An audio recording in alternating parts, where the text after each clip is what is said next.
So now you guys understand what is the meaning of gradient, right? So gradient descent. I hope you guys understand what is the meaning of a gradient descent. It is the graph of loss versus weight, right? So how we are changing the weight, either increasing or decreasing the weight, so that the loss is converging to the local minima. That is called the gradient function, right? So this is the weight x-axis, and this is the loss y-axis, and this is the gradient. So when weight is this much, loss is this much. To decrease the loss, you have to increase the weight. So the loss is decreased. So again continue like this, again continue like this. Then you reach a point where the slope becomes equals to 0.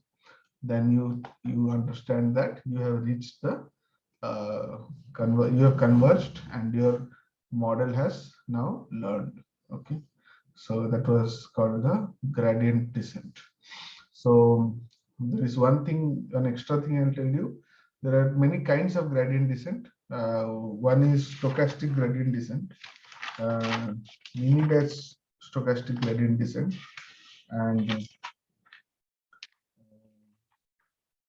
mini-batch stochastic gradient descent and gradient descent. So GD normally in the industry they talk in the synonym in the word GD. Okay, the GD means gradient descent. SGD means stochastic gradient descent. Mini batch stochastic gradient descent is called MBSGD. Okay, so what is the difference between all this? In gradient descent, what we do is, suppose we have data is like we have 1000 rows are there. Okay, so is 1000 rows, so suppose there are 3 columns A, B, C, and there is output column D.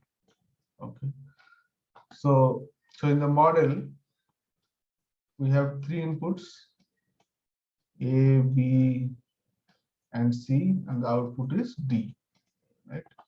So for every row is one record. Every row is a B, C value with a corresponding D labeled value or actual value. And what we do, we pass A, B, C to the model, and we get, instead of D, we get D dash, right? Then we do D dash minus D is the loss, whole square is the loss, right? And then we propagate this through the network. Okay, this is how we do, right? So in gradient descent, what happens is that the entire data is passed. Okay, the entire data is passed, all the loss is summed.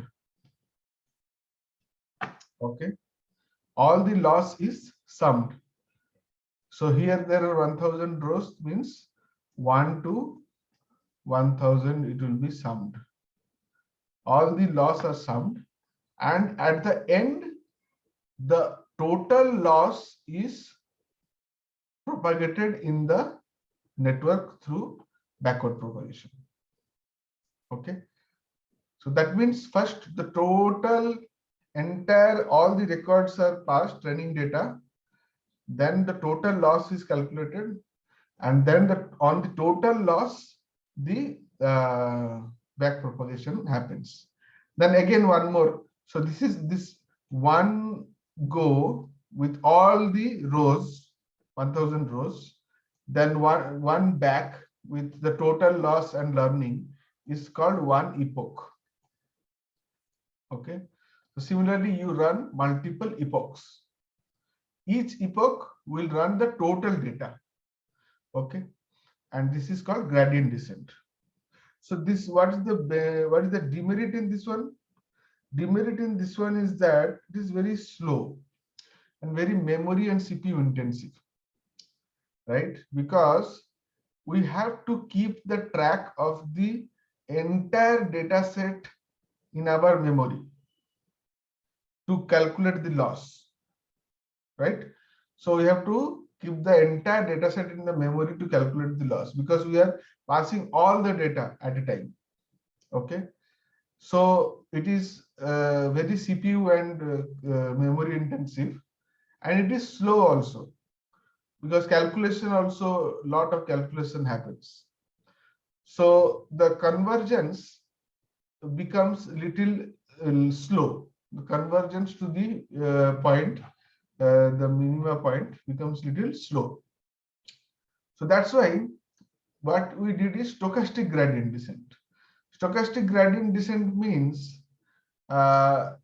in here we will slowly decrease the value, right? Slowly decrease the value until we reach to the minima. So what will happen? First we will descend very fast, and then slow. At the end, when we are going to reach to the minima, it will become very slow. Okay, so it is like yeah, you are going to touch this wall. So until this point, you are coming very fast. From there, slow, and then you touch it and then go. So that is how it happens. So the convergence becomes very slowly in case of gradient descent.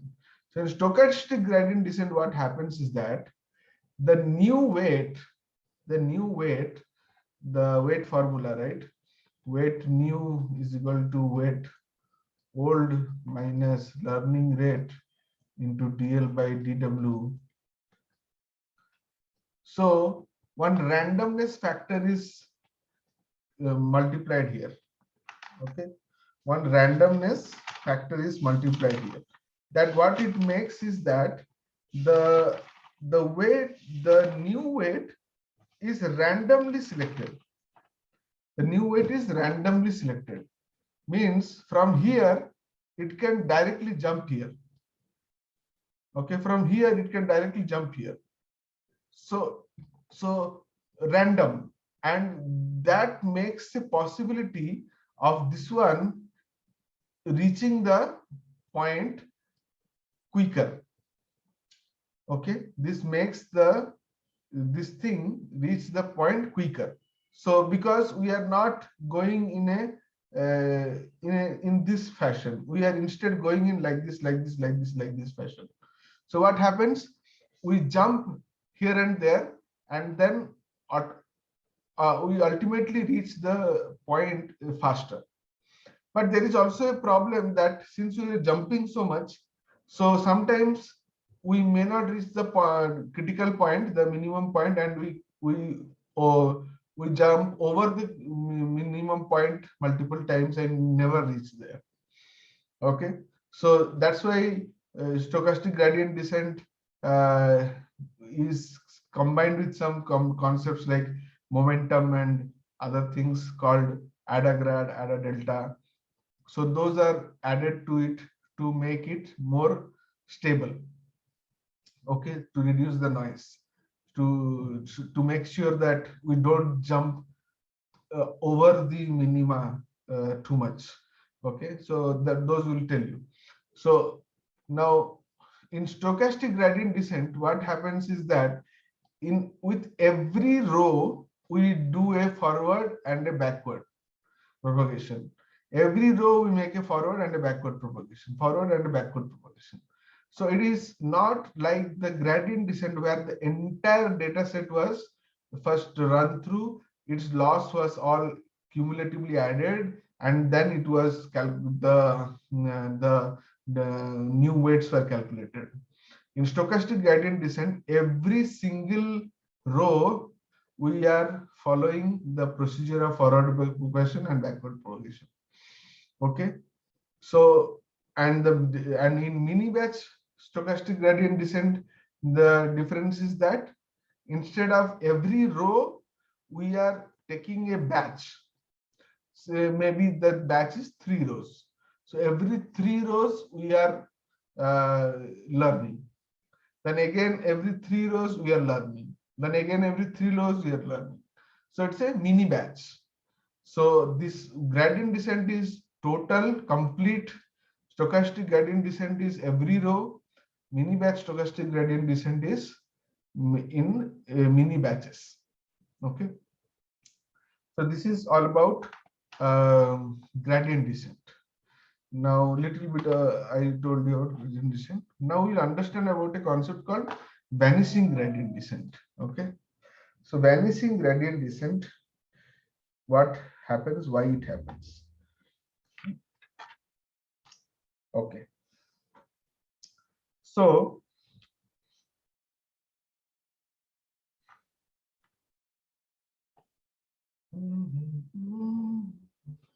okay, now if we have a network, that is very deep. So these are tricky questions. This comes in interview. Okay. So understand this one properly. If we have a network that is very deep, here is one layer, here is another layer, here is another layer, another layer, another layer, another layer. So many hidden layers are there. So the network is very deep. So what will happen for calculating the how much will be this weight new? I have to do weight old minus learning rate dl by dw old, right? Now dl by dw old I cannot calculate directly.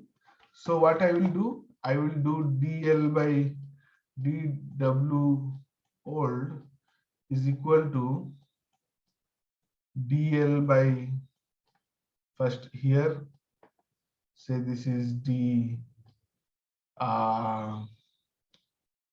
suppose this is a, this is b, this is c, this is d, this is e, and this is f. So dl by df multiplied by df by de multiplied by de by d dg by dc by db by dA and dA by dw0. This is what? This is the chain rule. Okay. So this will be the chain rule. So instead of this one, we will now apply entirely this one. Okay. Now, loss function. So every point the activation function is differentiated. Here the loss function is differentiated, but here what is differentiated? What is f? F is the activation function at here, right? At this point. E is the activation function here. D is the activation function here. C is the activation function here. B is the activation function here, right? So we are differentiating the activation function with respect to another variable, right? So now let us consider an activation function like sigmoid. Okay, that is 1 by 1 plus e to the power minus z. Okay, this is the activation function. Okay, this function with whatever be the value of z, okay, whatever be the value of z from minus infinity to plus infinity will be like this. Okay, this is 0.5, this is 1, this is 0. Okay, a sigmoid function is like this, from minus infinity to plus infinity. The value will be squashed between 0 and 1 with while the y-intercept at 0.5. The differentiation of this one with respect to any variable, okay, in respect to z, it will be z here, because z is the variable here.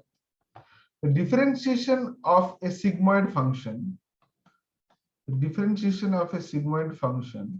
with respect to z is a curve like this, where its maximum value is 0.25. Okay, 0.25. So this is sigma. This is d sigma by dz. Okay. So this is the sigma function, and this is the d sigma by dz function. Now mark thing. The maximum value, this dl by df can be some value. Say the value is c1. But df by de, the maximum value can be 0.25. Similarly, this one also, the maximum value can be 0.25. Here also the maximum value can be 0.25. Now 0.25 multiplied by 0.25 means 1 by 4 multiplied by 1 by 4 is 1 by 16, which is much less than 1 by 4. So that means the more I multiply 0.25 with 0.25, I am getting a smaller and smaller number. So ultimately, this package here, this one becomes a very small number, because at the max I can get this as 0.25. That is the best case scenario. Okay. So in worst case scenario, this can be 0.001 also, where it will reduce much faster. But best case scenario, it is 0.25. So if 0.25 is 1, 2, 3, 4, 5, 6 times I am multiplying, then it is becoming 1 by 6 4 is 64. 1 by 64. And this is a very small value. This is a very small value. And when C1 is multiplied by 64, so it becomes C1 by 64, which is another one very small value. So here this DL by DW total, this one becomes a very small number, which is again multiplied by the learning rate, which is also a fraction, which is also a very small number. So what happens? The weight new is equal to the weight old minus a very tiny number. That means weight new is almost equal to weight old. So that means our model is not learning, almost not learning at all, because the new weight is almost same as the old weight, because of this chain relationship, chain rule, because of this chain rule, and because of the nature of the sigmoid function on differentiation. Due to this reason, if I have a very deep network, there is a high possibility that I will get into a situation where my new weights will not be will be very less different from my old weight, will be almost same as my old weight. So there will be a point where the model will become static and will stop learning, and that is called the vanishing gradient problem. So it happens with new network which are very deep. Why it happens with network which are very deep? Because these networks will have a chain rule on them, and chain rule will have the possibility of multiplying a fraction number multiple times, which makes it a very small number, and hence this vanishing gradient problem happens. So if in interview they will ask question, when is the possibility that we can see a vanishing gradient problem, then you will have two answers. One is the model should be very deep, and second, the sigmoid like activation functions must be used. If an activation function is such that its differentiation gives a value greater than 1, suppose sigmoid's differentiation gave a value 2, then what will happen? Instead of 0.5, it will be 2 into 2 into 2 into 2. So what will happen? This will become a exploding gradient problem. The gradient will explode, means the new weight and the old weight will be very different. So it will keep jumping here and there. Here first W1 will be here, W2 will be here, W3 will be here, W4 will be here. So like this, it will keep on jumping. And that is called exploding gradient problem. That happens when your activation function derivative is having a value more than 1, and you have a very deep neural network. So a value more than 1 multiplied many times becomes a huge number, and it explodes. That is called exploding gradient problem. So how to handle vanishing gradient problem and exploding gradient problem, we'll see. Okay.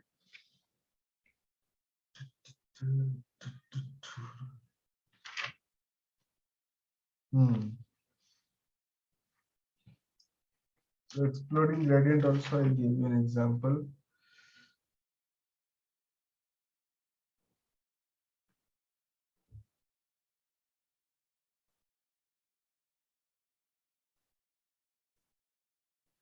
Exploding gradients also happen when you have the weights, the initial weight of your model are very high. The initial weights of your model are very high. Like if you understand, say C is what?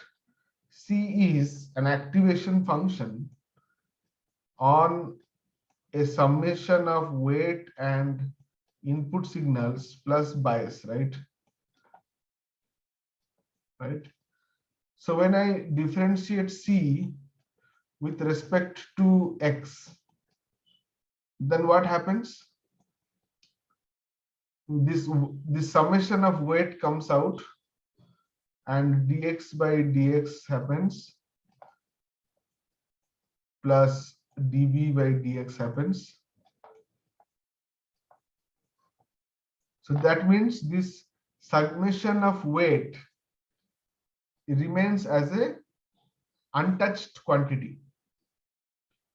Okay, the differentiation of C with respect to X takes this summation of weight completely outside of the equation. Now, if my initialized weights are very high, suppose 100, 150, 200. So what happens? All these weights gets multiplied, 100 into 150 into 200, and ultimately the total derivative here, this value becomes very, very large. So that becomes a exploding gradient problem. So exploding gradient problem can happen in two ways. One is when the derivative of the activation function gives a value greater than 1. And another is when you have initialized your model with very high or heavy weights. In that case also, exploding gradient problem can happen. And to reduce these two situations, we have two ways called dropout and regularization. We have two concepts called dropout and regularization to how to control exploding and vanishing gradient problems. Okay. Okay, with this I'll stop the recording, but one thing I'll have to ask is